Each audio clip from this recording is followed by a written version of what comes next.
This is the Bat Flip Podcast. Now here's your host, Damian, David, and Matt. Welcome in, everyone, to another episode of the Bat Flip Podcast. Damian, Matt, and David here with you tonight. We're going to be doing our monthly breakdowns, each divisional questions like we've seen us do for April and May so far. We got a question for each division from June, and we'll just kind of hit on everything as that. But David, how are you doing this week? I'm doing good. Last week I was trying to help some guys raise money for St. Jude. We put on an iRacing race. It was pretty cool, but raised like $800, and his company's going to match it. So they raised like $1,600 last Monday night for St. Jude. So that was pretty cool. Other than that, man, I'm sick and tired of these dang Cubs keep going against guys like Fran Valdez, shutting them down. It's pretty irritating. We're gonna get into that one, but baseball wise, it's been a fun week. I think we're starting to get to that point where draft is coming, the trade deadline's coming. Like it's gonna be fun. So this is also, I think, our best week for the player of the day polls too, in terms of voting participation. So I was really excited about that. Got my Angel shirt on. But Matt, how you doing this week? Doing pretty good. Went to Atlanta on Saturday and went to the ball game. I bought a new car over there, so stopped at the ball game while we were there. And it was a lot of fun. The Braves ended up winning the game, which was shocking because the Braves are terrible right now. But yeah, it was a fun day, and everything else has been going pretty good. Watching the Mets fans have an absolute come apart this week was pretty funny. If I'm gonna have to be miserable, at least they're gonna be miserable with me. So that was pretty wild. But yeah, it's been a good week of baseball. It's starting to ramp up a little bit. Like David mentioned, the draft is coming. All-Star week is coming. The deadline's coming. Yeah. October's coming too. It's not that far away. So definitely a lot to look forward to here. But Damian, how are you doing? I'm doing good. This week has been utter chaos already because I am leaving for Mexico on Sunday. So I'm trying to get everything finalized for that. The Dodgers have been playing. They've been playing pretty decent. NBA free agency started today as well, which is wild. It started at 2 hours ago. So it's been a hectic, chaotic kind of last few days, but I'm excited. Obviously we to do this breakdown, and then we got a lot of things planned ahead. So as we mentioned before, we'll do a live for the MLB draft. We'll be live streaming that over here on YouTube. So come watch along with us.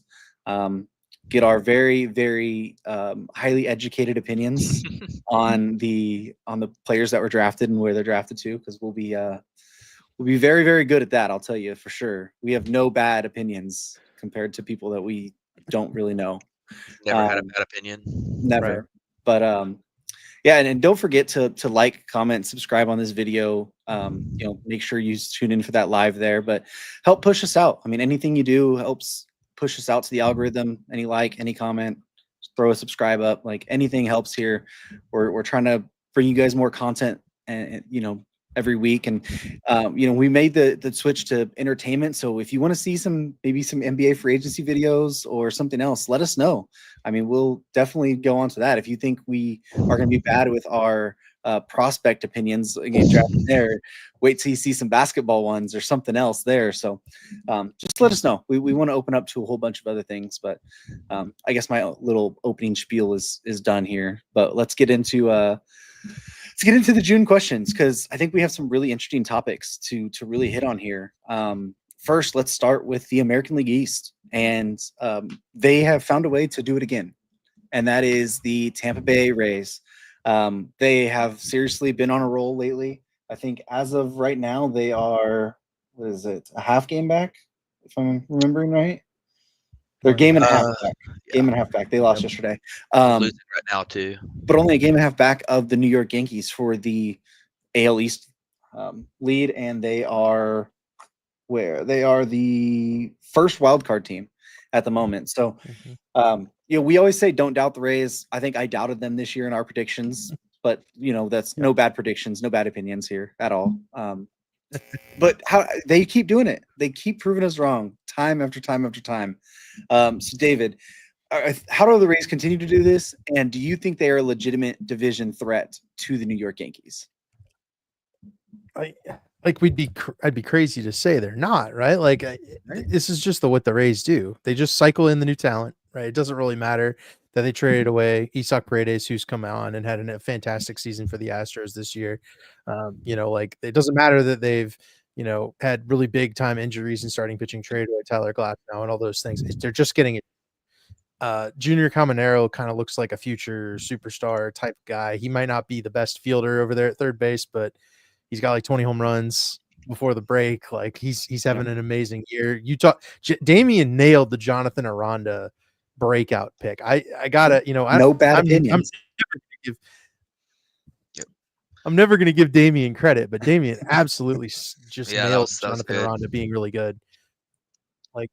Like we, sometimes we know what we're talking about. Like the Rays have figured out how to put this team together in such a way that they maximize the good bullpen. The rotation's deep. It's not. It doesn't have like that high end upside that we've typically seen, and some of their guys are like big names that aren't performing well. Like I think, like Shane Baz just has I think he just made his first appearance on the Player of the Day poll the other day. Like, and that was kind of his first good game in a while since coming back from injury. Rasmussen's only throwing like 5 innings. Like they're just piecing it together.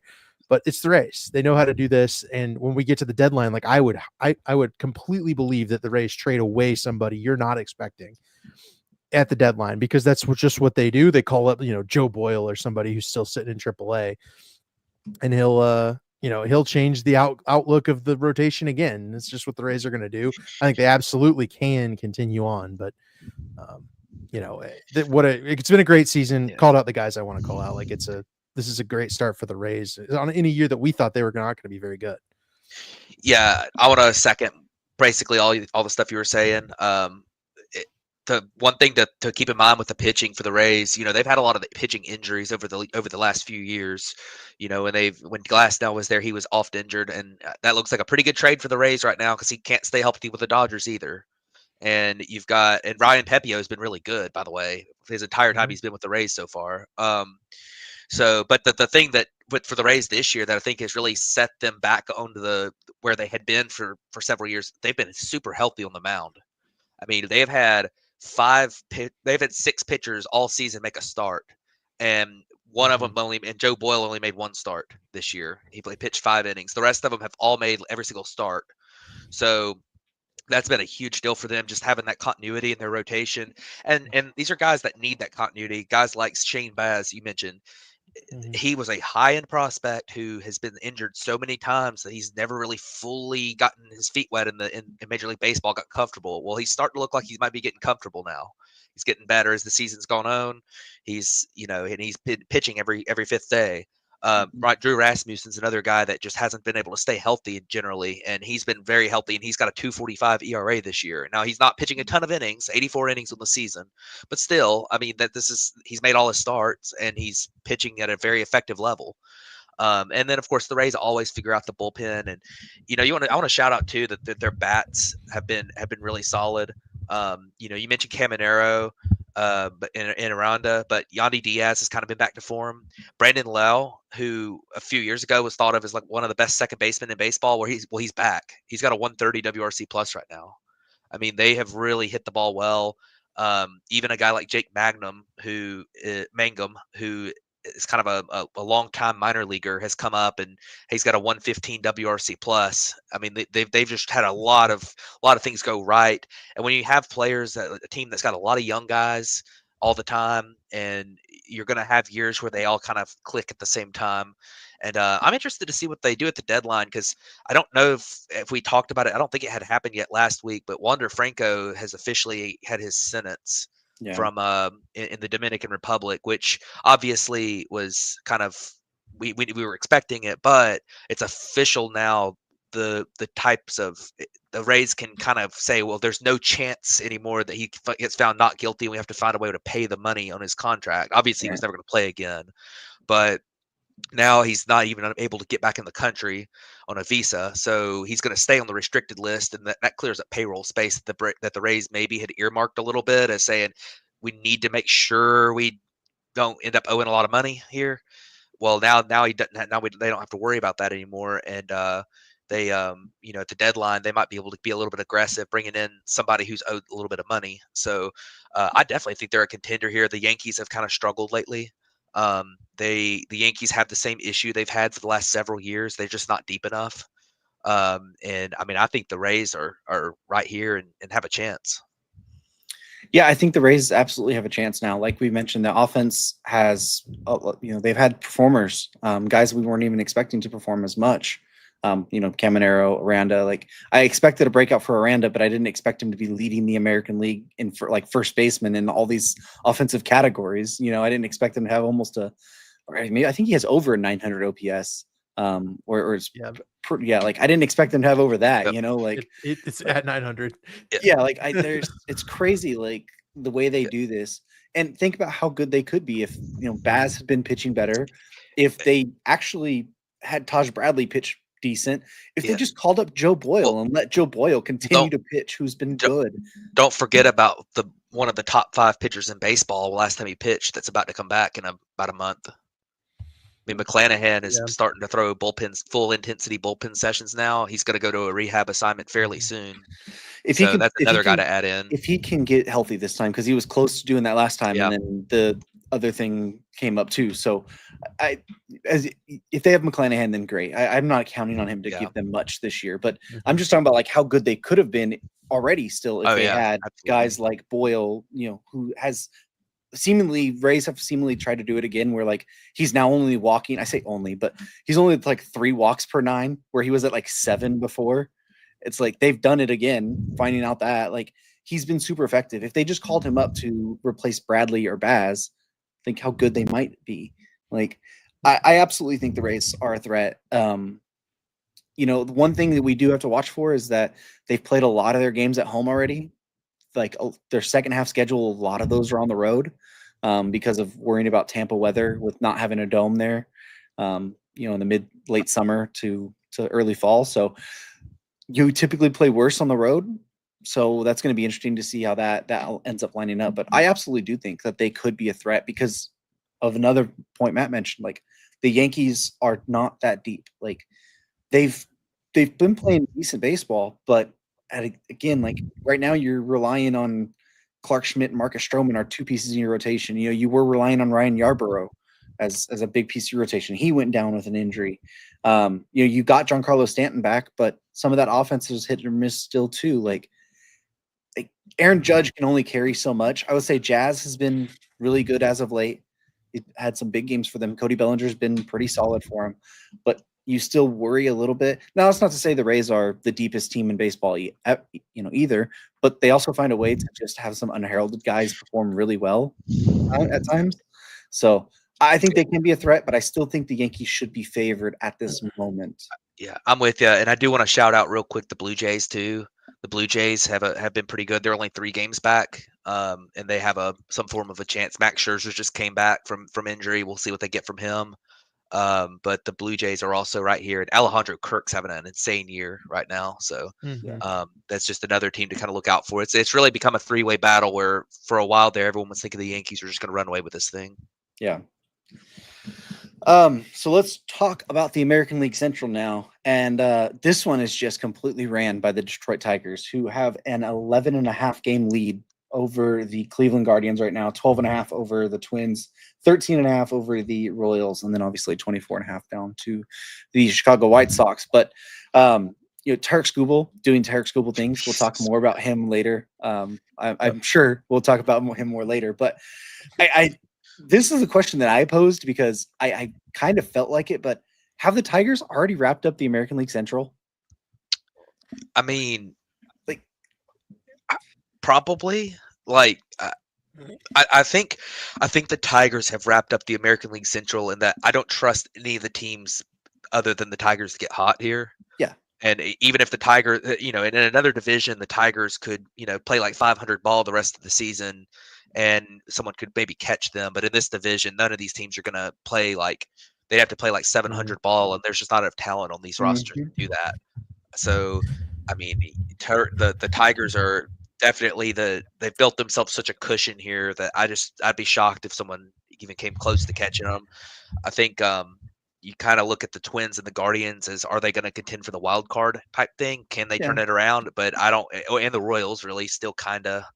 But I definitely think the Tigers are clearly going to win this division. I think the question isn't so much are the Tigers going to win this division? Have they wrapped it up? I think they kind of have, right? I mean, a contender is going to go out and get better at the deadline. Like the big question now in this division is, did the Tigers create 3 selling teams out of teams we pegged as being really good wild card contenders? Because I think the 3 of these teams they're all under 500 right now. Twins, Royals, Guardians are all under 500 at the halfway point. That is, I did not expect that, first of all, but second of all, like that bodes really poorly for a couple of these groups that are, there's some expiring contracts in there. There's some financial troubles with some of these teams. Like this could reset that market come July 31st if the Tigers still have a 10+ game lead and those teams aren't making ground in the wild card. Like you mentioned, the Blue Jays are now holding one of those wild card spots and they're 5 games above the Guardians. So that would make things really interesting here, because I think, and that comes from the Tigers, I think, at the end of the day. Right? Yeah, and I would say that looking at those teams, the Twins have a lot of guys that could maybe get moved. And they might be in a situation where it's close to rebuild time again. And I mean, the Twins could look at a sell high on Byron Buxton even.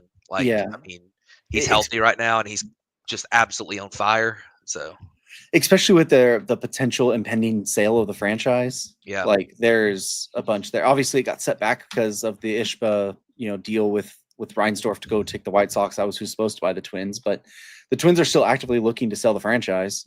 And they're gonna, you have the opportunity to get some high level pieces off that roster right now. Like you mentioned selling high on Byron Buxton. You probably could sell something on Correa, maybe. You'd have to eat a lot of money right now. Potentially you could, but if you were to trade a Joe Ryan, or if you were to trade a Yohan Duran, a Griffin Jax, like you could get a Pablo Lopez. Like he's still there. I mean, he's on the IL right now, but he's supposed to come back relatively soon, I would imagine. Like if you were to sell some of those pieces, like you can get some good prospects back to kind of set yourself up for the future. Which it's going to be really, really interesting, because we don't, like the way with this expanded playoffs, it's very rare right now where we're seeing teams actually commit to being sellers at the deadline. They kind of want to play this middle road where if you're the Twins, like you could have the most talent at this deadline and get some very high level good pieces back to set yourself up for the future. And they have a ton of young guys that they can still open up room for. Right. Like we're trading some of these veterans as well. So it's going to be interesting to see the way they do. But I absolutely think the Tigers have wrapped it up. Like you mentioned, like the Guardians would have to play like 700 baseball at this moment. And that would need the Tigers to play like 500 ball, if not worse. And I don't think it's happening with the guys they have. Like you'd have to lose Skubal, you'd have to lose Riley Green, like Torkelson. Like they'd have to have some major injuries to the Tigers to get to that point. I'll say I don't think it's out of the question the Tigers only play 500 ball the rest of the season. They've got a lot of guys still that are really performing above their probably true talent level, especially at the plate. I mean, Zach McKinstry has been like insane this year. Dylan Dingler's probably going to regress some at the plate.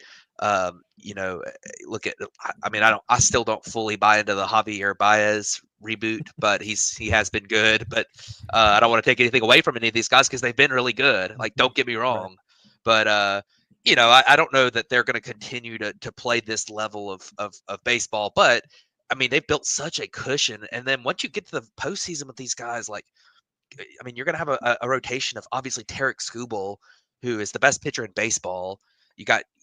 And then you got some other guys too. They could even add somebody at the deadline, but Casey Mize has been really good. Jack Flaherty's still here, and he's been a little bit hit or miss this year, but he's shown the ability to be really good at times. They've definitely got a possibility of adding somebody to this rotation too that makes it even better. Reese Olson's still here. I know he's been injured Is he still injured? He's hurt right now, I think. Yeah. Yeah, he's got a finger injury, so he'll be okay. In Yeah. fact, it looks like he's about to come back. He had a rehab start on Wednesday, pitched 4 innings. Mhm. So, I mean, you've got a legitimate like 3 to 4 guys in your rotation here, and you could probably even add another one. Yeah, and I will say, even if the Tigers have the third easiest schedule left in baseball, like at this moment, like the Guardians are the second, but still, like the Tigers' schedule is not like they have the hardest schedule remaining left. So I just don't think they play 500 ball with the way they are at, especially with the impending deadline, that they easily go out and acquire some talent to get better. But Yeah. all right, so let's move over to the American League West, which has been actually really interesting this year. Obviously, we have the Houston Astros, who, again, we said don't doubt the Houston Astros. I don't know how they're doing this with Yordan Alvarez seemingly like pulling a Kyle Tucker from last year. Like, oh, he's not that hurt, but yet he's almost out like 2 months at this moment. Like, stupid. They've had good performances from Framber and Hunter Brown, but then the rest of the rotation, like Arrighetti's been hurt. Like, they've been Colton Gordon. Like, some of these guys, you're just like, who are they pitching here? They still have a division lead there of 6.5 games right now over the Mariners, the Angels, and the Texas Rangers. But really, this is for the wild card with Seattle, Anaheim, and Texas. They're all within a couple games of the wild card spots at this moment. Like, what should those teams buy? Should they sell? Like, who should buy? Who should not sell? And like, how many of them make the actual wild card at this moment? Because Seattle's in the last wild card spot, and then you have Anaheim and Texas right behind them. And, looking at schedule even remaining, they all kind of have decently hard schedules left. So it's not like it's a pushover. But what do you think of David? I think the answer for the Mariners is clear, right? This Mariners team has to go in. They have to finally dedicate themselves to committing some prospect value to the major league team. Cole Emerson, Lazaro Montes, their value's as high as it's going to get. Like, Cole Young's still probably got some value. Like, find a hitter. There's going to be some hitters available. Find one, pull them on your team. Like, they have to do it. I don't know if it'll even cost those guys, right? But they have to get something to balance out the pitching. And then they don't really have the pitching depth either. They need to acquire someone on the margins, I think, that can maybe step into that long relief role in the bullpen. That once, everybody gets healthy, because obviously Kirby just came back a few starts ago. Logan Gilbert's dealt with some injuries this year. Bryce Miller's down. Like, the Mariners, it's clear to me, right? You weather the storm. You've got an MVP candidate. You need to get him some help in this lineup. Like, go for it. Buy. That one's easy. Angels are a really interesting spot because they have been playing really good baseball. And that kind of coincides with Ron Washington having gone down. He's affected what we call him. He's going to be gone for the rest of the year. I think for due to an illness, I'm assuming it's just some health concern. Yeah. He's old, man. He's been around a really long time. I guess we were surprised he got hired in the first place. Not that Ron Washington is not one of our collectively favorite, managers in baseball. Like, he's a great guy, but just old. It's going to be tough for him to get there. But the Angels have turned it around. They're playing for Wash. That can galvanize you. This Angels roster is not one that I don't think any of us have thought is particularly good. But I mean, that's the kind of thing, like that kind of motivation that can certainly turn your season around. So I'm going to say, I think the Angels should probably go for it. I think that'll be fun. Make a Mike Trout run here. I don't think they have anything to trade for. So I think they'll do what you kind of said earlier, Damian. They'll just sit quiet, don't do anything, keep the roster the same, see what happens. Right. And then, they don't have any expiring pieces. It doesn't seem like. So this offseason, you reload and figure it out again. But the Rangers are the interesting one. I think the Rangers should probably try to dump some money off, sell, and restock for next year. Seager's hurt again. He's been in and out. Like, DeGrom's having a really good season. Beyond that, the pitching is terrible. I mean, I might try to find a way to unload some guys, get some value for Tyler Mahle, and just see what you got. But Rangers are in a rough spot because this team should be on paper a lot better than it is right now. They're on paper a much better team than the Angels. The Angels are ahead of them. Yeah. So. Yeah, I'm with you, David. I think that the Mariners are just clearly need to buy. Their offense has taken a huge step forward this year. They have a 112 WRC plus as a team, which is 6th in the majors right now. They've been very good at the plate. The pitching's been their problem, but the pitching's also been saddled with injuries for guys that are going to come back. George Kirby just came back. Bryce Miller should come back. I know he had an elbow issue, and you never know with that, but they say 4 to 6 weeks he will be back. I think the pitching will end up working itself out for them. They're probably going to want to add another guy as insurance on the staff, and of course they've got a couple of holes in their lineup still. But this team, I think, could be really, really good here once they get their pitching fully healthy again, and will make that push for the wild card. I think if you look at the other two here, the Angels, as you mentioned, are interesting. I part of what the Angels have done, I really like. They under the radar have some really good young players. Zach Neto, Logan O'Hoppe, Nolan Shanuel's been pretty good this year. They just called up Christian Moore. We'll see how he ends up doing at the big league level. And obviously they still have the Taylor Ward and obviously Mike Trout. So the pitching's an issue for them. They need to find a way to get some guys that throw strikes in the rotation. I think that's really their biggest problem. But the Angels are legitimately a lot better than I think people were expecting them to be. I don't think I would unless they win, so we've got a month till the trade deadline. If they get to like 5 games over 500 and just have a really good month of July, I say buy. But if they're not doing that, if they're kind of still where they are now, I wouldn't buy. I don't know if I would just totally sell off everything, but you might want to trade a couple of rentals and say, look, this core is actually better than we were expecting. We might be able to do something next year. And then you look at the Rangers, as you mentioned. They've got 2 pitchers here that are upper 30s that are pitching at an elite level so far this year. And I know Nate Eovaldi's been hurt. I don't know what his he's back. He's back. Okay, so Nate Eovaldi, Jacob deGrom, they are signed midterm. I think 2 or 3 more years on each of them. Do you unload those guys? Because I think teams would bite on that right now because they're pitching so well. A contender would love to get their hands on them. But Jacob deGrom's 37 and he's had this history of injuries. So do you strike while the iron's hot? Probably. Yeah. The thing that frustrates me a little bit about the Rangers too is that they mismanaged the season with their player. Like, why was Evan Carter in the minor leagues for half the season? He's been really good. I mean, he went down. He got hurt, went down coming back, struggled really bad. It's like, I flip that. Yeah, he got hurt, came back, struggled really bad. Went down, got sent down. But it's like, you let him figure it out in the big leagues. Let him get his, it's been one of those things, and been a little bit disappointing for some guys. Wyatt Langford's been a little bit of a disappointment. We were expecting him to take a huge step forward. He's been fine, but he hadn't taken that leap that we were expecting him to at the plate. You've also got like Marcus Semien. He's not hitting the ball hard. He just looks kind of washed. So that ballpark is playing as one of the most pitching friendly ballparks in baseball. And it's been a complete 180 from when their World Series year, when it was one of the most offensive friendly ballparks in baseball. So there's something going on. It might even be external, honestly, for the Rangers' issues right now, but this isn't something that you can correct mid-season. And like you said, I don't think anybody's taking on deGrom. That it's just not going to happen. And Eovaldi has a no trade clause. So you can't move either of those guys. I don't think. They're in such a weird spot, but you can make some trades. Yeah. You got 2 third basemen there. There's a bunch of people looking for a third baseman. Somebody between Jung and Smith could go. I don't even know, dude. Jung has been horrendous recently. Yeah. I pulled the stats yesterday because I was having a talk in the Discord with somebody about Josh Jung's June stats.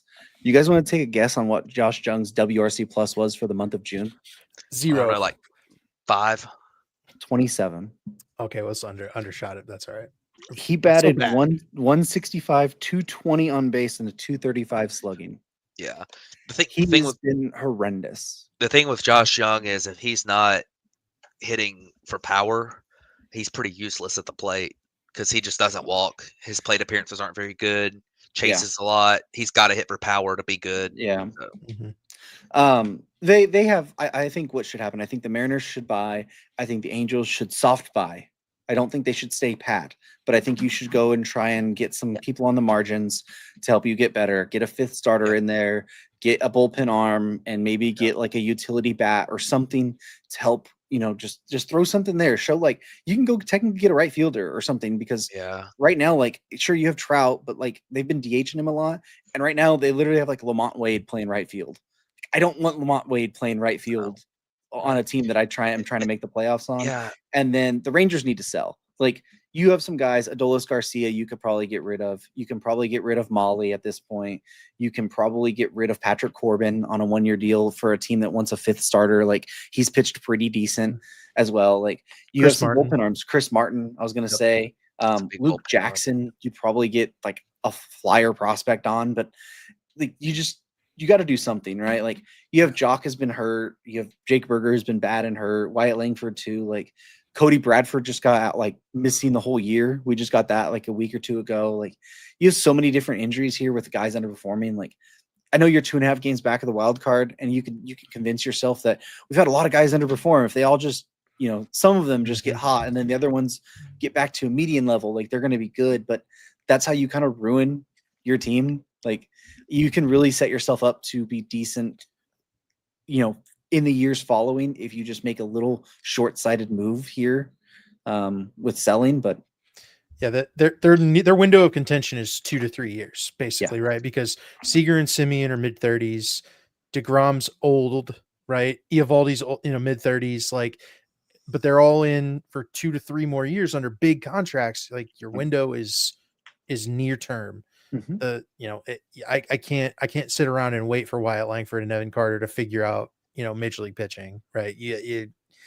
It's go time next year, but you got to set yourself up for it. I don't think this year's going to happen.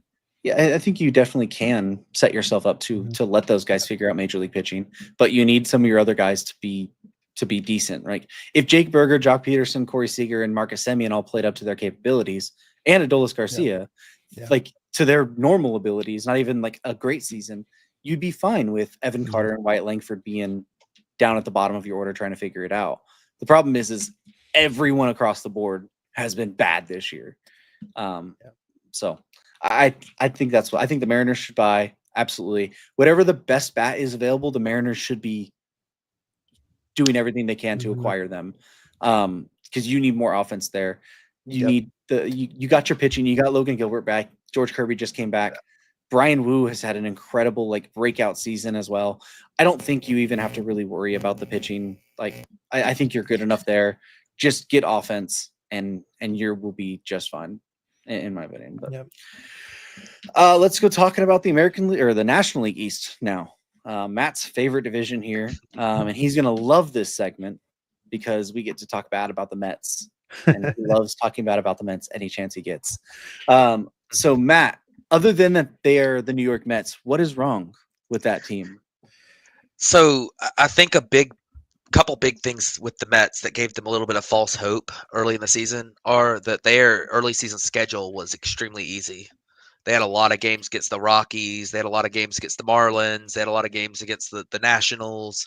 They really didn't have a very tough early season schedule. And then I think that their pitching just really overperformed to start the year. Guys like Griffin Canning, who just went down this week, unfortunately, with a Achilles injury, so he'll be out for the year. But he had a sub-3 ERA despite like a 4.5 FIP. I think Clay Holmes even has overperformed some. David Peterson's been really good, like he's been legitimately good, but he's been overperforming what his metrics to a certain level. They've come back some over the last couple weeks. He had a couple bad starts. But I think that's been a big factor for them. And I think the other thing is just this is another team. They've built just like the Yankees were last year, where you build a team with 2 superstars, and then once you get past that, there's a couple other good players in there. I mean, Brandon Nimmo is pretty good. Obviously, Pete Alonso is having a good year, but you got Lindor, Alonso, and Soto. And other than that, I mean, their lineup, like you look 5 through 9 in their lineup, and it's atrocious. I mean, they were counting on Vientos to repeat last year, which everyone said he probably wasn't going to be able to repeat that based on all the data of his underlying metrics last year. But they just kind of trusted that he was going to do that. They brought in, obviously like Francisco Alvarez is another guy who just has had a horrible year.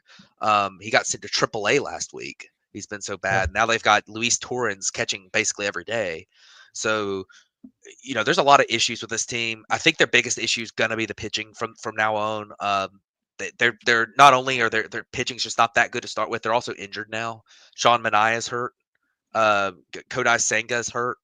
Obviously Griffin Canning went down for the season. Um, you know, I just don't think this team, and the bullpen's not very good either. So you got Reed Garrett and Edwin Diaz, but other than those two guys, there's just that bullpen's just not all that good. So I think that I mean they and there's something with this team right now too that just seems like they're off. I mean they've lost like something like 14 of their last 17 games or something. I mean that is a really really bad stretch, and sometimes that kind of stretch is tough to recover from, especially when you're in that pressure packed market of New York. That could be a tough time to pull out of that. So we'll see if they're able to get it done. I mean, when you have Juan Soto, Pete Alonso, Francisco Lindor leading off your offense, that's always a good place to start. Those are three great players, but I think just looking at this team as a whole right now, there's a lot of problems here, and I don't know that they're going to fix them very easily. Yeah, we actually have mentioned, do the Mets have a problem, before, but it was regarding Soto, and I would tell you, I don't think the problem right now is Soto's not Soto the in the problem. slightest. In fact, I don't even think it's the offense. Yeah, I don't even think it's the offense. I think this offense is pretty decent. It's at least 1 to 5. It's a very good offense, and typically that's all you need to have a really good offense. And, the rest of the guys are kind of there. I think this team is going to get better at the deadline, but this pitching staff was built on hopes and dreams. And last year I criticized it all year and then went to the NLCS and I was like, well, that maybe they have something, right? Maybe it wasn't built on hopes and dreams.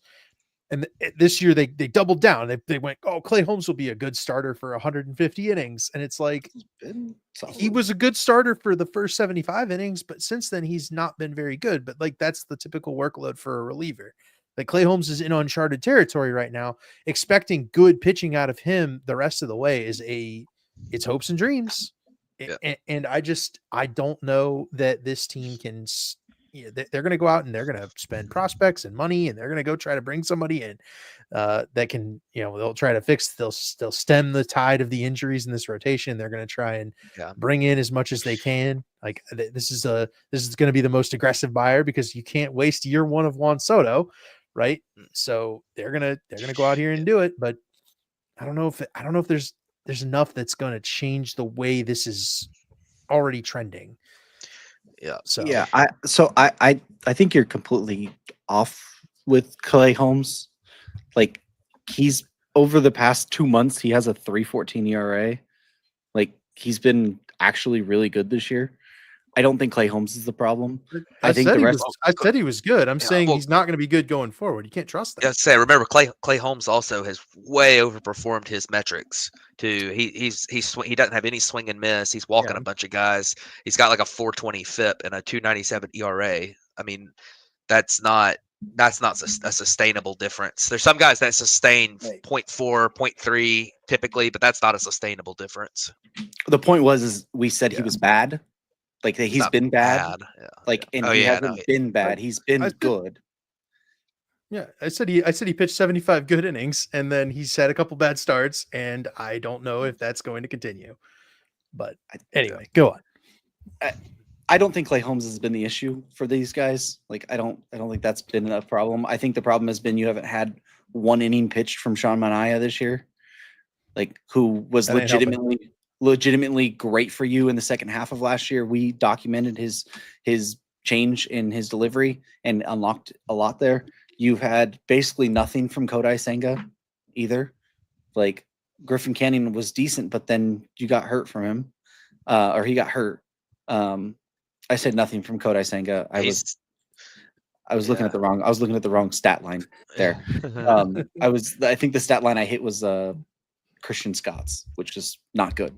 Don't look at that. They were right above each other in the injury thing here, but I think it was just like you haven't had Sean Manaea. That was a big piece there. Senga's obviously went down, and obviously we talked about Juan Soto's struggles to begin the season. Now he's turned that around. Oh, he's been We great last month. Yeah, but that he turned it around. Yeah. Said that, but the fact of like you were missing that at the beginning half. Now the offenses kind of came around, but now your pitching is really starting to Yeah. take the hit from it. Like I don't, for all the struggles we're talking about, the Mets are only a game and a half back of the Phillies at the Yeah. moment. Like the Phillies got Bryce Harper back today, so that also factors in. Like we think that they could probably get better there, and their pitching has been really good as of late. But I I just think this is one of those lulls that teams go through. Teams go through these lulls at times. I think there's been talk about maybe the hitting coach, something there, but again, I don't think the offense has been a big problem for them. I just think you Yeah. go through these lulls and they'll come out of it. They'll get on a hot streak, and they're only a game and a half back, and they're still in a wild card spot. Like Yeah. I don't think there's anything really wrong with the Yeah. Mets. I just think this is one of those June slumps that teams go in. Yeah, I will say one more thing about the Mets. I think the fact that we're really talking about the way they're trending more than, I mean, the Mets have had a really good season so far, even despite the last 3 weeks. I mean, they had they're number 5, and we were talking about their pitching staff having problems. They're number 5 in the major leagues in pitching WAR right now. I think the biggest issue we have is the injuries that they've had, and then the trend of the way things are going to go. Like Clay Holmes has been good all year. And then the trend that we're worried that he's not going to sustain this. You've got guys like Kodai Senga injured. Sean Manaea was about to come back, and he had a flare up of it again. And I don't know if he's made another rehab appearance since then, but he had a setback. So, I mean, there's a lot of issues with this team right now in their pitching and their pitching going forward more than what it's been, because their pitching's been really good. Their offense has been really good. But then I guess we interpreted the question 2 different ways, because I took the question as what's wrong with the Mets right now, not what's wrong with the Mets at the end of the season. Like, because you guys are basically saying like, we expect the Mets have played bad 2 weeks, so we expect that to continue for the rest of the season. And I'm just thinking like, okay, well, the Mets have been good. I just think this is a lull. Like, I don't think that's going to continue. Yeah. So I took it as what's happening right now and not projecting them forward. Yeah. And I think you guys took it as more of projecting them forward from the last 2 weeks or something. That's where the mess up is. I'm seeing I think the problems are legitimate with the pitching staff. Now they're not unfixable, and this team's going to go out and try to fix them. But I think there's some significant problems when you're giving up 10 runs a night to the Pittsburgh Pirates, who are a dreadful offense. Yeah. So the pitching has some issues. I think that's unquestionable, and those are the problems right now for me. I mean, sure, but if you get the simple question is, do you get Kodai Senga and Sean Manaea back? Because if you do, you feel a lot better about that pitching staff than you do not. Yeah. So we could say it's built on hopes and dreams, but the problem is their hopes and dreams are 2 very good high-level starters in the IL. And if they just get those 2 back, then you're looking at a decent rotation with, David Peterson being year 3 and Clay Holmes right there. Like, I don't think that it's really that big of a deal, in my opinion. I guess that's what I'm trying to say. But let's move over to the National League Central now. David, we are going to talk about 2 of your hated rivals here, because the Cardinals and the Brewers are hot as of late. The Cubs, I wouldn't say that the Cubs have been bad. I just think they've been not as good as the Brewers and the Cardinals have been recently. But they've pulled themselves back into contention in this division. So speaking between the Cardinals and Brewers, which one do you think is the biggest threat to the Cubs? I love this whole discussion too, because I called it. I said it was coming in our last one. We said, I think we had a kind of a similar question. Who's going to catch the Cubs? And I was like, any of them. They're all pretty good still, except for the Pirates. They're all good enough to catch the Cubs. And of course, they've all kind of caught the Cubs, and the Cubs media is freaking out. They're like, "Oh, the Cubs is it time to panic?" That came up today, and I was like, "No, we're halfway in the season. Like this is expected. I've been expecting this." The Brewers are the biggest concern for sure. Like no doubt, they were always the biggest concern. That team always figures out how to do. I feel like I'm repeating myself. If you go back and listen to the May one, I'm saying the same stuff. The Brewers always figure out how to play baseball again in the middle of the season. The call up of Mizurowski, who has been really good. Yeah. He's been really electric, and it's definitely galvanized the team. But again, like the Brewers are going to win 85 to 90 games. They just do every year. Yet the Cubs have to figure out a way to get to that threshold above where it's not a problem that they're going to win 85 to 90 games. The Brewers are good. They've been good. That team is built on a bunch of scrappy dudes, scrappy white dudes who can play every position and just keep rotating around. And, Chorio's been rough to start, and, Contreras hasn't quite been the same, but they've still found a way to get it done. They just always do.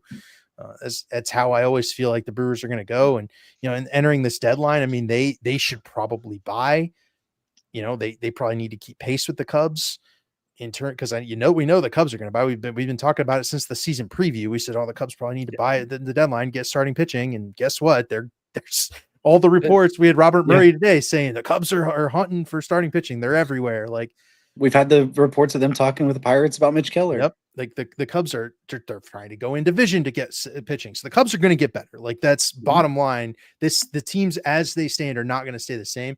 The Brewers, to my mind, are the team with the fewer weaknesses, right? I think the Cardinals still have a lot of weaknesses. That rotation is really shaky behind Sonny Gray, who is having another amazing Sonny Gray year. But the Brewers have fewer holes to patch, right? I think the one offensive player, one starting pitcher, and that team is 90 plus. So, they could patch things up at the deadline. So the Cubs have to stay ahead of them. That's the biggest threat for me. It's not close. Because if Mizorowski comes together and keeps pitching really well and is able to go all the way into the postseason, like, that becomes a postseason nightmare in a 2-game set. You have to face Mizorowski and Freddie Peralta.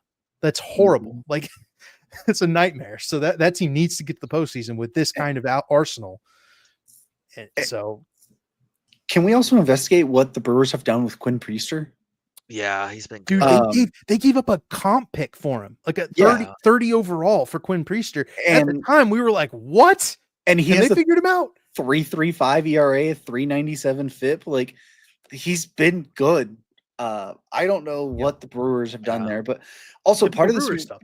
Yeah, part of this resurgence for the Brewers we need to mention is the resurgence of Christian Yelich, who has been very, very good, especially over the past a month.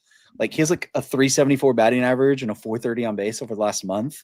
So absolutely there. I think the Brewers are going to be in a weird position again this year, because there's clearly some pieces that they were like, what do we do? Do we need to move them? Do we not? But they need to buy, but they just aren't a team to buy at the deadline because of they aren't really committed to paying people, which means they always have to have their young prospects come up. So I'm going to be really interested, because I do think the Cardinals legitimately would buy, also knowing that this is, what his name just blanked me, John Mozeliak's last year. Like, I think he's going to try to buy, and that the Brewers just really aren't. So I think the Brewers are more of a threat, but the Cardinals could do something big at the deadline to make themselves more serious. So I'm in a weird area. Which one's more of a threat? I'm going to disagree with y'all on this. I think the Cardinals are a bigger threat. I think that the Cardinals have higher upside with their starting pitching right now, and the way that they've really underperformed what they could be doing. Sonny Gray has underperformed his expected numbers. Matthew Liberatore has greatly underperformed his expected numbers. Miles Mikolas has wildly underperformed his expected numbers so far this year. Eric Fede has been about where his expected numbers are, maybe a little bit better. But I think the thing that you're looking at here is I trust the pieces in their offense a little bit more than the Brewers that they currently have. I trust Brandon Donovan more than Sal Frelick, for example. Who, I mean, you look at the Brewers right now, their best bat in their lineup is Christian Yelich with a 121 WRC plus. I mean, that I don't know that they're going to be able to continue to sustain that, because their pitching has been good, but their pitching's not been their pitching has not been insanely good. It's just been good. Excluding Ivan Herrera, who has been crazy good. He's been hurt twice. The Cardinals' second best hitter is 123 WRC plus. So right, but I think the offenses are really similar. Yeah, but Yeah. the thing I was going to say is the Cardinals, I think, have more of those guys that are in that 120 range right now. I think they just and the track record of the guys they have, I think, is a little bit more is a little bit more of a thing. Like I probably trust, I don't know, like with the Brewers right now, or sorry, the Cardinals right now with their batting leaders. I mean, I trust. I mean, I don't know. At Lars Nootbaar to be better than 104 the rest of the year. I mean, I trust Wilson Contreras to be better. Wilson Contreras had like the worst April ever, Wilson and he's Contreras been is doing what Wilson Contreras does. exactly. But I mean, he had the worst 115. April ever. He's got a 116 WRC plus. He is a 120 to 130 WRC plus guy every year. Yeah. And he's actually been really good at first base, by the way, too. Like I think Nolan Arenado is kind of washed, but he's also like probably better than a 96 WRC plus. And despite this, the Cardinals have been winning. And as you mentioned, I think the Cardinals will be willing to take on a little bit more money than the Brewers will be at the deadline. And I think that there's just something about this team right now that, you know, they got young guys, Mason Wynn, Victor Scott. I really like those guys. I don't know. I felt like the Cardinals might be a little bit more of a threat here. I just don't fully trust the names on the Brewers right now. And that's fair to say, but I also think that you're projecting a lot for the Cardinals offense, where I think there's some obvious things on the Brewers offense too that you can also mention. Like Jackson Churrios, I think he had a dynamite second half last year. He was about the same guy, 100 WRC plus, and then the second half was insane last year. He's at 100 right now. William Contreras, he has a 103 WRC plus. He's been like 126, 130 the past 3 years. Like I think there's definitely some room for growth around there, and like the Brewers also just find a way to always do this. Like I think if you're looking at the teams right now, I think the Brewers are the biggest threat. But the Cardinals, after the trade deadline, could absolutely be the biggest threat because they are going to be more willing to buy at the deadline, where the Brewers might sit pat or maybe even soft sell. Like the Brewers aren't a team that's going to buy there. So I think if we're looking at like projection wise, I think that both teams are kind of evenly projection wise, offensively at least. Where I think that the pitching side, what you mentioned, like the Cardinals have underperformed pitching wise, but I also don't fully trust those guys to like come back. Like I don't trust Miles Michaelis, or Andre Palante to be better anyways, even if they're underperforming their metrics. Like I just don't trust it. Like you could tell me Fetty, but also Matthew Liberatore, this is his first breakout. He could also be really bad in the second half. Fall off the cliff, yeah. Like, it's just no way to trust those guys, in my opinion. We're like, if you're looking at the Brewers, I trust Freddie Peralta to be good. I trust Jose Quintana to be a Jose Quintana. Like he's not going to be great, but like he's going to give you like a 3.6 to 4-ish ERA and give you innings. It's what he does. If there's one guy you can trust in this whole discussion, freaking Jose Quintana. He will do the same thing every game. 6 innings, 3 runs, and I'm done. Every game. Obviously, the emergence of Jacob Mizrowski, which we talked about, but I also think the one point we need to mention here is the impending return of Brandon Woodruff. Like he was really close to coming back and got hit with a comebacker. Like I think he's going to be back in this second half as well. And he's like, we need to remember how good Brandon Woodruff is. Like I think that there's also another arm you throw into that rotation. So I still think it's Milwaukee at this moment. But if the Cardinals buy it, could easily be them. Yeah, well, I don't think it's so. I think it's close between them at the very least. I think for sure. Oh, their records are identical. Yeah, I mean, well, not quite. It's close, but half game. But all right, so let's jump over to the National League West now. And the Dodgers have really asserted themselves over the past couple weeks. And they've taken what I think it was a 6.5 game lead as of yesterday. I believe it was Rose I saw. 7. Is it 7? Oh, it is 7. I forgot the Padres lost on the walk-off to the Reds. 7 and 7.5 at this moment. So have we reached the point where the Dodgers kind of pull away in this division? And I think we also need to make like how many of these NL West teams make the wild card at this moment? So I will say the Dodgers are going to pull away because they're the best team here. I don't know that they're going to be some historic team. I mean, the pitching is still not good. I mean, Yeah. the pitching's bad, but the offense is so good that they're clearly got fewer holes than the rest of these teams in this division right now. Other than them, I'm not sure about. I think one other team makes it.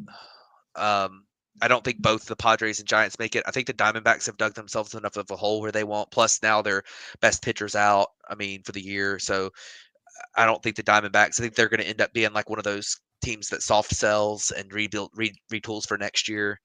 Padres and Giants. I think the Giants obviously have already bought with Yeah. Rafael Devers. Mhm.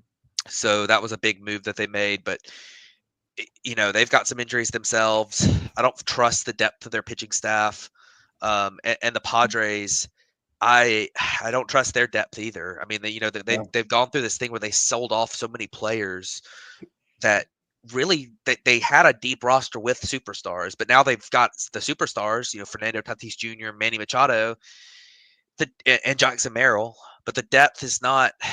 It's not fantastic, and the depth they do have is guys that I don't trust to continue. Like Gavin Sheets, Mhm. he's been an awesome story this year, Yeah. coming over from the White Sox and having a great season, but I don't think he's going to continue to have a 123 WRC plus the rest of the year. It has been nice to see Jake Cronenworth be back to form.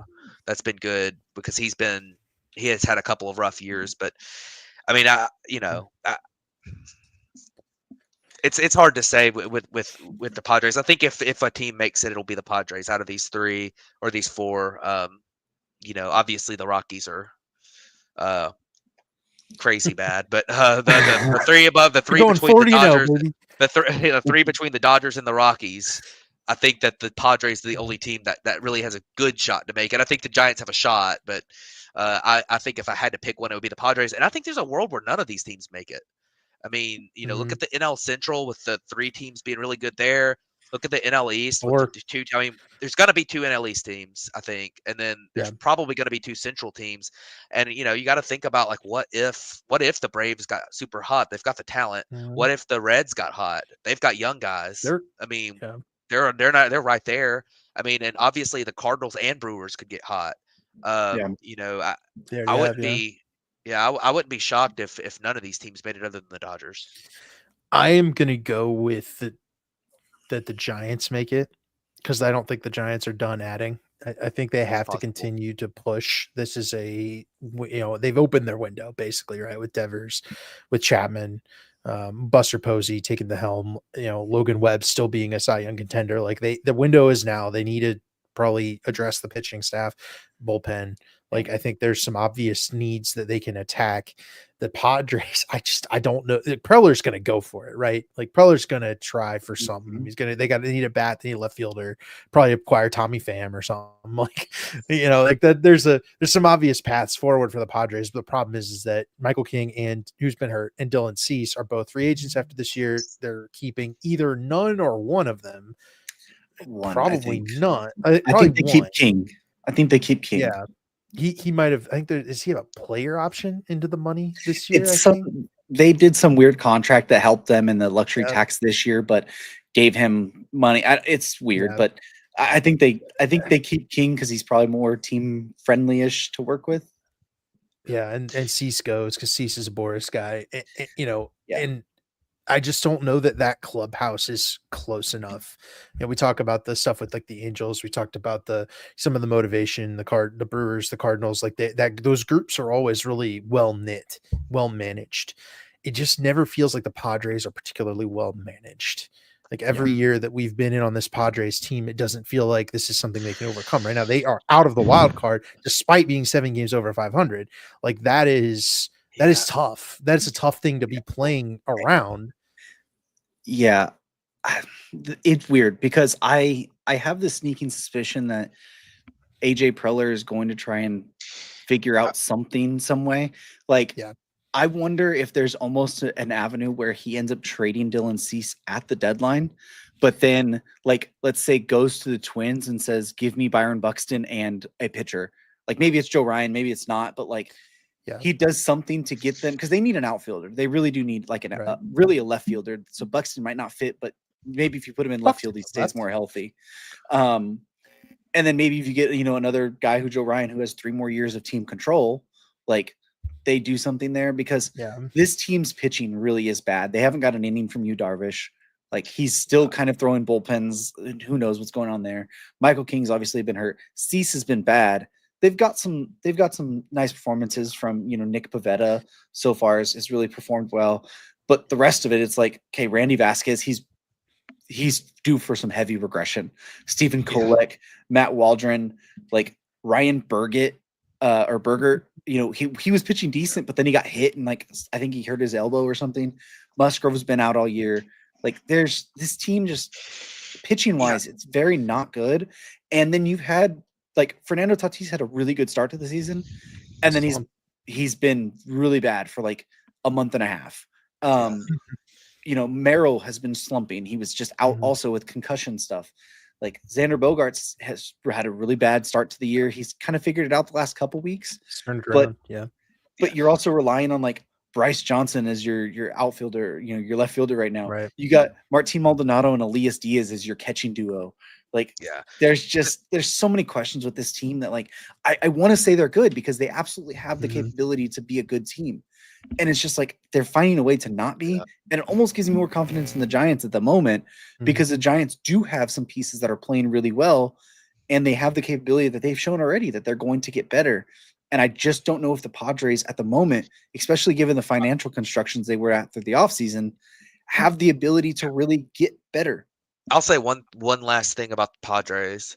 And I'm with you on all of that, Damian. And I don't trust any of the depth this team has. But the thing that I see with the Padres is they have an incredibly aggressive GM. They do. Who and the Padres might be on their last leg, as in this current window, because you've got these contracts. They said this is not a team that is going to be spending like the Dodgers long term. Or the Mets. This is a team that's probably more of a mid-market level of team. They're going to be in that 15th to 10th to 15th range in payroll when they're at their highest going forward. And they signed, thinking that they were going to be a top 5 payroll. They signed Manny Machado to a $300 million deal. They signed Fernando Tatis Jr. to a huge deal. They signed Xander Bogaerts to a $300 million deal. I don't even remember what it was. Yu Darvish is signed till he's like 45. I mean, this is a team that has signed guys to long deals trying to build this window right now.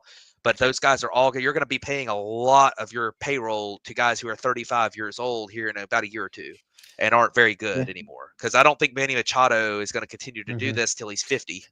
I mean, he's having a great year this year, but he's already shown. Maybe until he's 40.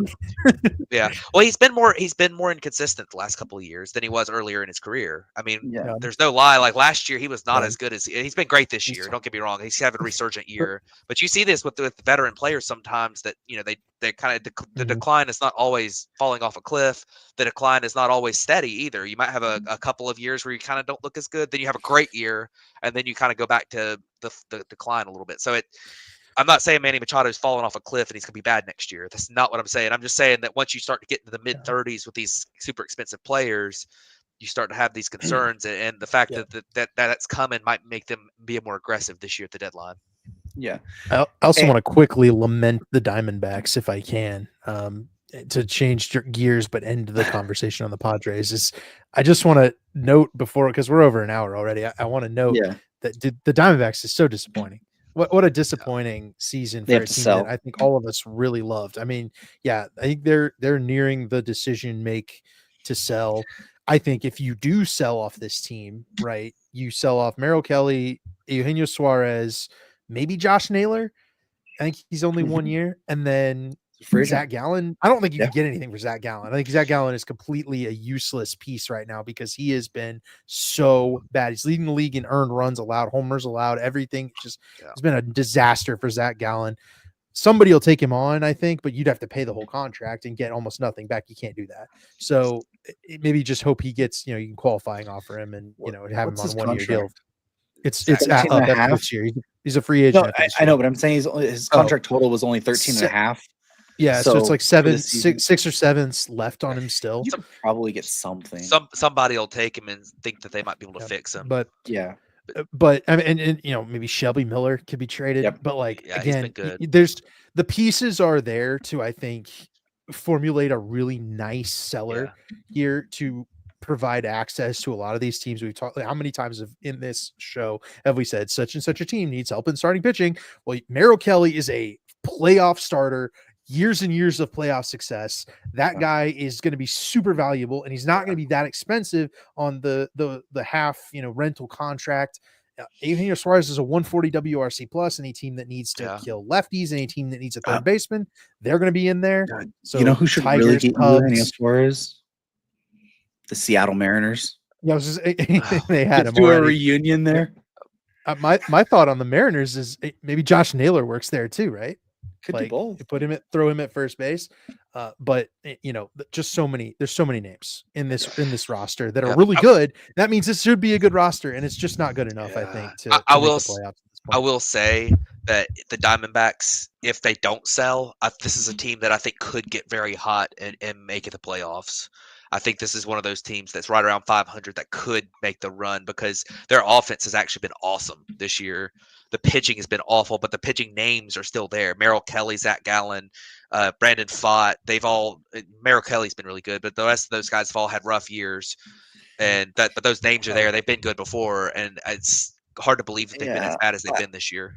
I think the problem they're going to run into too is you just lost Corbin Carroll for potentially 2 months with a fractured wrist. So that's been a big piece of your offense. Yep. So I think they absolutely should sell there. Probably. All right, David, take it away with player of the day. Ooh, player of the day polls this week were awesome. And thank you to anybody listening who might have voted. We had our 2 best days on the player of the day polls this week. June 23rd, Nick Gonzalez took player of the day. June 24th and 25th were the Angels days. Christian Moore won June 24th at walk-off. He had 2 home runs. Both they were all of the offense for the Angels that day. So that was a pretty awesome day for Christian Moore. Yusei Kikuchi got June 25th. June 26th was a tie, and Shane Baz won the tiebreaker with his best start of the season. Sonny Gray picked up his 3rd player of the day vote on June 27th, and June 28th would have been Spencer Schwellenbach, making, I think, 5 Braves starters to have won a player of the day this season. Which is absurd. I don't think any other team has that. And then Tariq Skubal won his 5th player of the day yesterday. That is, he has been in the running just about every single start. Yeah, crazy. Skubal was like, "Hey, Braves rotation. I'm just going to do it myself." Right? On the player of the day polls. Yeah, the Braves have had 1 for everybody. I think 2 for Chris Sale. Yeah, and. And Skubal's got 5 by himself. He's clear in a way. Number 1, Sonny Gray and Aaron Judge and PCA have 3, and Yamamoto have 3. Yeah. So, and Tyler Soderstrom also has 3. Also, let's go. So there you go. Those are the contenders right now for that. But who you guys got for player of the week this week? I'm gonna make mine short, sweet, simple. It's Tariq Skubal. I sent this in the chat earlier and I wanted to mention it. His last 15 starts, he's 10-0 with a 1.74 ERA, a .762 whip, 128 strikeouts and 9 walks. Yeah. It's Tariq Skubal. Just what he did last night, absolutely electric again. 13K game, career high, Tariq Skubal. Yeah, I think, man, I want to shout out Christian Moore. I was going to vote. I want to vote Christian Moore. I think I'm going to vote Christian Moore just because we can't give it to Skubal every week. Sure, we can. We could do it. You can. We could do it every week. And but that's not what it's about. Skubal has been. If you're doing that, you deserve it. Skubal's start on Sunday was Sunday night. I don't know how that came about that he ended up getting a Sunday night baseball start. Did they flex that game?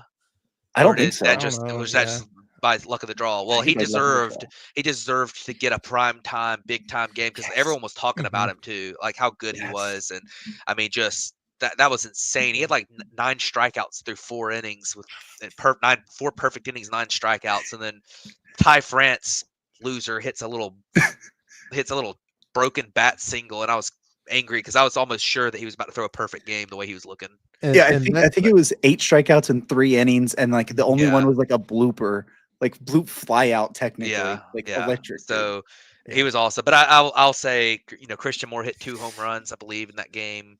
I think one of them did he hit a It was walk a off? walk-off. Yeah, he hit a walk off. It was a Yeah, tying and a walk-off homer. yeah. I mean he won a game for him, and I mean who's to say the Twins were going to score a run against anybody last night anyway? Yeah. So I mean the Twins have not been very good offensively, but hey, Tarek Skubal's awesome.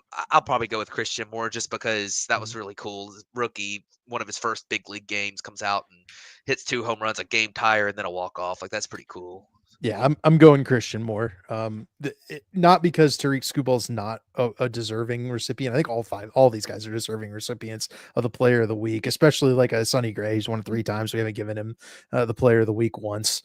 But just for in terms of offensive production, right? The whole entire lineup couldn't hit Garrett Crochet that night. Garrett Crochet was also on the Player of the Day vote, but Christian Moore won with the most votes in our polls history.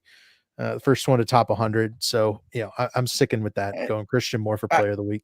Also, Christian Moore didn't do that against Garrett Crochet. We need He to did make not. we need to make that mention. He did that against the bad Red Sox bullpen after Crochet threw like 7 shutty. But he did, yeah. But that's regardless. Ultimately that wins the game for the Angels, and that's kind of awesome because that galvanized this discussion where now we're kind of thinking, the Angels maybe they can buy at the deadline, and I don't think they have that without this this Christian Moore game this week, which has been kind of in the midst of this Angels hot stretch. So I'm gonna second the vote on Christian Moore, and we'll give it to him for Player of the Week here. Don't worry, Tarek Skubal fans, he'll get the Cy Young Award at the end of the year. You'll get plenty of honors. That battle between him and Crochet is electric so far. Yeah, I don't think it's that electric. I think it's pretty dang close, dude. Yeah, and don't forget that Crochet's got a better ERA than Skubal right now. That's I mean, I think saying. Skubal's metrics are better, close. But don't forget Hunter Brown too. Yeah. I mean, Hunter Brown's been amazing, and Max Fried's been amazing. Hunter Brown was my dark horse. I picked Skubal and Hunter Brown. Do you guys want to go ahead and do a quick Player of the Month? I know you guys haven't looked at it, but Tarek Skubal. All right, Damien's going Skubal, first pitcher. Who do you got for your hitter? I'm gonna say Hunter Goodman. All right. He had a really good month, so I'm gonna give it to. I mentioned him on the show earlier. It needs to be Christian Yelich. Actually, Okay. Goodman had a good one, but Christian Yelich he had a really really good month. Yeah. I guess real quick for me, Jacob deGrom. Yeah. I'm very excited to see that he's performed the way he has, coming off of all the injuries he's had. He's had a great last 30 days with a 1.41 ERA, which is awesome. And then at the plate, I think it's between Cal Raleigh and Juan Soto. To me, Yandy Diaz has been really good too. I think I'm going to go Juan Soto because people have been hating on him so much. And he's been legitimately like insane in the last month. Cal Raleigh's been awesome, but he's kind of been awesome all year. Juan Soto's been like out of this world, and of course, Cal Raleigh being a catcher is a big deal too. But they're actually equal in WAR, so kind of counteracts each other. But I'll go Juan Soto. All right, I will take Yandy Diaz, 416 batting average this month as Good. my hitter of the month, and then my pitcher of the month. I will take Seth Lugo as my pitcher of the month. This is the first Seth Lugo mention Adam's ever. gonna love you. 126 ERA this month for Seth Lugo, and about the only name in there that isn't like a household name. Get to shout out Seth Lugo. That's basically the first time I've gotten to shout out Seth Lugo Before he gets traded to the Cubs. Let's not get crazy. Adam might get a jersey though, so that would be kind of funny. Dude, Adam should get his jersey. We could have a Seth Lugo and Nick Madrigal Cubs jersey. There you go. Yeah. So I'll go Seth Lugo to match Yandy Diaz. I think that's a good little combo of unheralded guys that have had really, really good Junes. Right. Well, that will wrap up this episode of the BatFit podcast. So thank you guys for tuning in. Don't forget to like, comment, subscribe, share it out there. Let us know if you want to see any, base or basketball content or anything going over free agency or whatever else you guys want to see for midweek episodes. But thank you guys for tuning in, and we will catch you guys back here next week.